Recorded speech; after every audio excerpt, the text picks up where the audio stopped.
Alternate फ्युएलवर याव्यात अशा प्रकारचा प्रयत्न परिवहन विभागाच्या माध्यमातून सुरू झालेला आहे।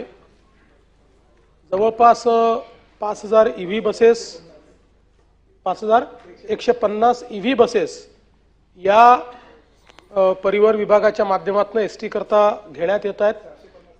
450 त्यातले आलेले आहेत आणि त्याच्या व्यतिरिक्त एक आपण एलएनजीच्या संदर्भातला करार हा त्या ठिकाणी कतारच्या कंपनीसोबत पुढच्या 10 वर्षाकरता केलेला आहे।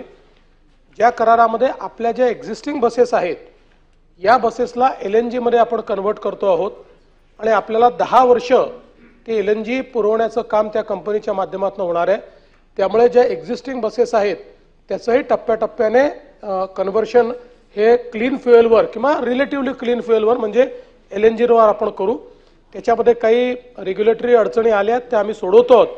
एकदा त्या झाल्या की फार वेगानं हे सगळं कन्व्हर्शन होईल। त्यामुळे पुढच्या काळामध्ये एसटी विभागाच्या देखील सगळ्या बसेस या नॉन कन्व्हेन्शनल फ्युएलवर कन्वर्ट करण्याचा राज्य सरकारचा मानस आहे।